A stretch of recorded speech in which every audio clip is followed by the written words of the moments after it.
अस्सलाम वालेकुम, नमस्ते, सत श्री अकाल। उम्मीद करता हूँ ठीक होंगे, खुश होंगे, जहाँ रहें खुश रहें, माँ बाप का ख्याल करें क्योंकि माँ बाप हैं तो सभी कुछ है। मैं तारिक नाज़ी मेरे साथ मौजूद है।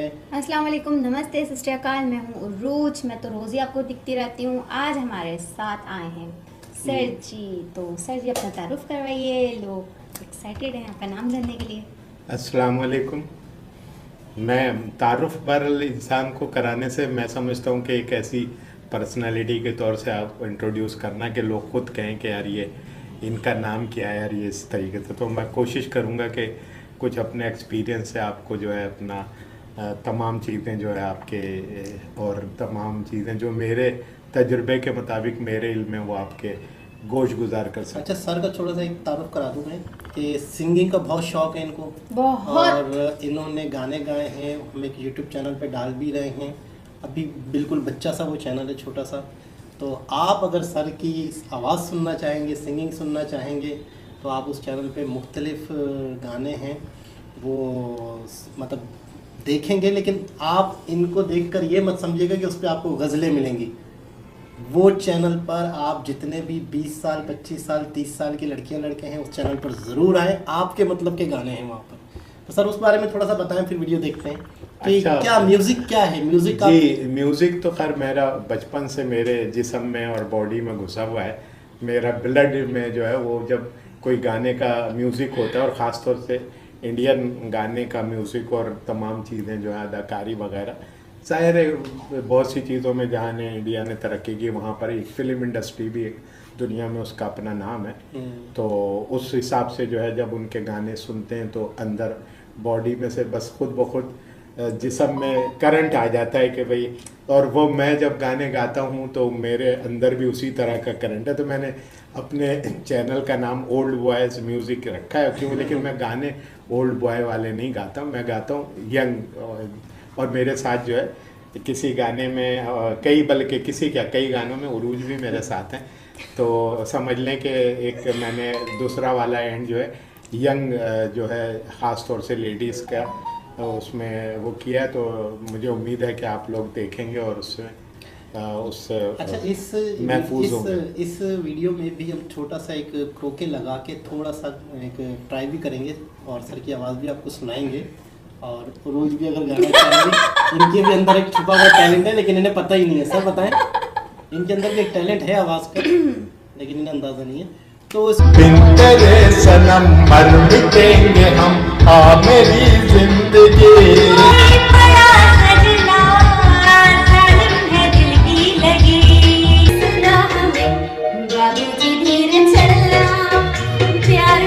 वीडियो का टाइटल है सर्जिकल स्ट्राइक।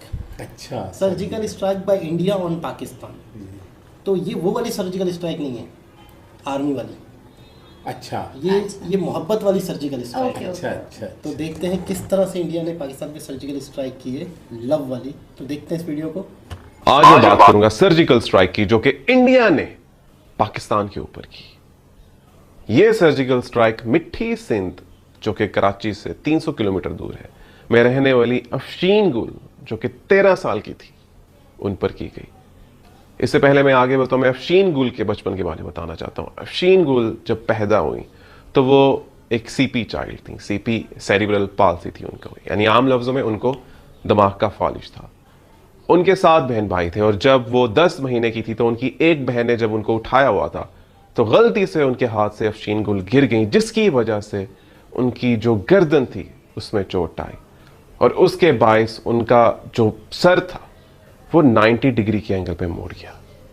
तो डॉक्टर के पास लेके गए, डॉक्टर ने दवाइयां दी और एक नेक बेल्ट लगाई, मगर अफशीन गुल को अपनी बहन के हाथ से गिरने की वजह से एक 10 माह की लड़की को जो इंजरी हुई उसे AARD कहा जा रहा था, अटलेंटो एक्सियल रोटेटरी डिसलोकेशन, जिसको आम लफ्जों में ये कहा जा सकता है कि उनके गर्दन के जो पहले 2 मोहरे थे, हिलने की वजह से उनके सर की लोकेशन 90 डिग्री पे चली गई थी। 2017 में जब अफशीन गुल 8 साल की हुई तो वो 8 साल से ऐसे ही जिंदगी गुजार रही थी, टेढ़े सर के साथ। बच्चे जो कि अपने बचपन में बाहर खेलते हैं, दोस्त बनाते हैं, मगर अफशीन गुल सिर्फ घर में रहती थी, अपने काम काज भी नहीं कर पाती थी। और इससे ना सिर्फ अफशीन गुल मुतासिर हो रही थी, बल्कि उनका पूरा खानदान एक इम्तिहान में था। 2017 में अहसन खान जो कि पाकिस्तानी एक्टर हैं, उन्होंने फेसबुक में अफशीन गुल की फ़ोटो लगाई और उन्हें मेन स्ट्रीम मीडिया की अटेंशन दी गई कि मिट्टी के इस इलाके में रहने वाली बच्ची को कोई तो देखे। फिर सनम बलोच ने भी अफशीन गुल की अम्मा को मॉर्निंग शो में बुलाया और वहाँ भी मेन स्ट्रीम मीडिया की अटेंशन दी गई कि इस केस को, जो कि एक मुनफरिद किस्म का है, कोई तो देखे। फिर पाकिस्तानी गवर्नमेंट ऑफिशियल्स के कुछ लोगों ने इस केस पर ध्यान दिया और अफशीन गुल को कराची के एक बड़े निजी अस्पताल में दाखिल कराया गया। मगर अफशीन गुल के पेरेंट्स ने खुद छुट्टी ली उस अस्पताल से सेकंड ओपिनियन के लिए, क्योंकि इस ऑपरेशन में जिसमें उनकी गर्दन, उनके सर को सीधा किया जाना था, अफशीन गुल का जो सर्वाइवल चांस था वो 50% था।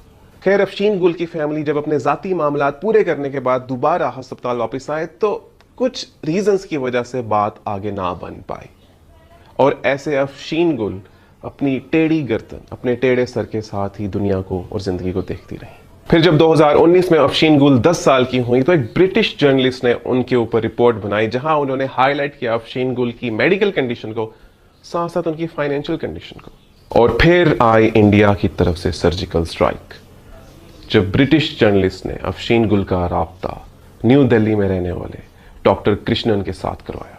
डॉक्टर कृष्णन जो कि न्यू दिल्ली में अपोलो हॉस्पिटल में कॉम्प्लेक्स स्पाइनल सर्जरीज के स्पेशलिस्ट थे, जब उनसे अफशीन गुल का केस डिस्कस किया गया तो उन्होंने अफशीन गुल से कहा कि आप लोग इंडिया आ जाए। 2021 नवंबर में अफशीन गुल इंडिया रवाना हो गई। इस दौरान फंड रेजिंग भी की गई क्योंकि एक मुनफरिद किस्म का ऑपरेशन और केस था और इसके लिए बहुत ज़्यादा बजट रिक्वायर्ड था। खैर, जब 2021 के आखिर में अफशीन गुल अपनी फैमिली के साथ इंडिया पहुंची तो वहाँ उन्हें भी बताया गया कि जो सर्वाइवल रेट है वो अफशीन गुल का 50% होगा। अफशीन गुल के जो अब्बू हैं मिस्टर कंबर, उन्हें बताया गया, डॉक्टर कृष्णन ने बताया कि इस ऑपरेशन के दौरान अफशीन गुल के फेफड़े या दिल काम करना बंद कर सकते हैं।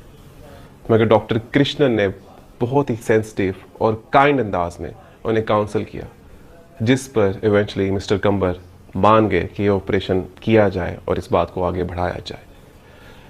अफशीन गुल को अस्पताल में दाखिल कर लिया गया और अफशीन गुल के ऑपरेशन के लिए सारी तैयारियां करना शुरू हो गई। अफशीन गुल का ऑपरेशन कोई आम ऑपरेशन नहीं था। उनकी गर्दन और सर को सीधा करने के लिए पहले 2 मेजर सर्जरीज की गई, फिर उसके बाद एक मेन नेक सर्जरी की गई और उसके बाद एक मेजर ऑपरेशन किया गया जिसमें उनकी खोपड़ी को गर्दन के साथ स्क्रूज और स्टिक के साथ जोड़ना था। और ये थी मेजर सर्जिकल स्ट्राइक भारत की तरफ से। अफशीन गुल जो कि 13 साल से बेड रिडन थी, जो हमेशा डिपेंडेंट थी अपने इर्द गिर्द वाले लोगों पे, जिन्होंने आज तक गर्दन सीधा करके दुनिया को नहीं देखा, वो इस ऑपरेशन के लिए आए। वो ऑपरेशन जिसमें बज़ाहिर खुद बहुत कॉम्प्लिकेशंस, ऐसा हसास ऑपरेशन जिसके बाद अक्सर इंसान पूरी तरह मफलूज हो जाता है, उसे फॉलिज हो जाता है। अफशीन गुल इस ईद, इस बड़ी ईद